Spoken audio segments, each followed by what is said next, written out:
আসসালামু আলাইকুম। আপনারা সবাই কেমন আছেন? আশা করি ভালো আছেন। বাংলাদেশে এখন বর্তমান আপনার টিকটকে কিছু জিনিস দেখা যাইতেছে যে আপনার ফেব্রুয়ারিতে ভিজিট ভিসা ওপেন হবে দুবাইয়ের।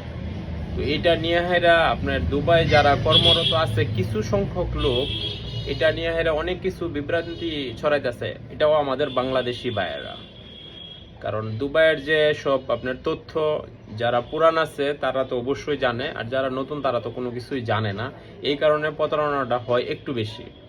যারা নতুন কইরা দুবাই যাইতে চান, নতুন যারা, ঠিক আছে, তারা অবশ্যই আপনি চেক করবেন গুগলের মাঝে গিয়ে হেরা লিখবেন গালফ নিউজ। আপনি গুগলের মাঝে গিয়ে হেরা যদি গালফ নিউজ লেখেন তাহলেই দেখতে পারবেন যে বাংলাদেশের ভিজিট ভিসা ওপেন আছে কি না। সব ধরনের তথ্য থাকবে।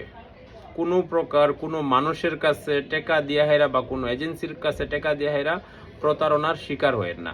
আর যদি দুবাই আপনার যদি কোনো আত্মীয় স্বজন বন্ধু বান্ধব থাকে, তো ওই ক্ষেত্রে আপনার জন্য আরেকটু বেশি ভালো যদি ওই বন্ধুটা আপনার একটু হেল্প করে। হ্যাঁ, যদি চায় যে দুবাই আছে, দুবাই যে কোনো টাইপিং সেন্টারে বাংলাদেশি বা পাকিস্তানি বা ইন্ডিয়ান যে কোনো টাইপিং সেন্টারে গিয়ে হেরা যদি বলে যে আমার এটা বন্ধুর পাসপোর্ট কপি, ঠিক আছে, আমি তার জন্য ভিজিট ভিসা অ্যাপ্লাই করতে চাই, তো এই ক্ষেত্রে শুধুমাত্র তার ওই দেশে যে আছে এমআরএস আইডি, ঠিক আছে, এটা আপনার কপি হইলেই চলবো। আর যত টাকা আসে আপনার ভিজিট ভিসা আপনার বার করতে, ওই টাকা দিব প্লাস কিছু টাকা হ্যাঁ অ্যাডভান্স ওই জায়গার মধ্যে রাখতে হবে। বন্ধুটা দুবাই যাওয়ার পরে দুবাই যদি কোনো কোম্পানির মাঝে হ্যাঁ ভিসা লাগাইতে চায়, ভিসা লাগানোর পরে ভিসার একটা কপি আইনা হেরা ওই টাইপিং সেন্টারে দিলে ওই যে টাকা আপনি ওই জায়গার মধ্যে জমা রাখছিলেন ওই টাকাটা আপনার আবার রিটার্ন ব্যাক দিয়ে দিবে। বুঝতে পারছেন?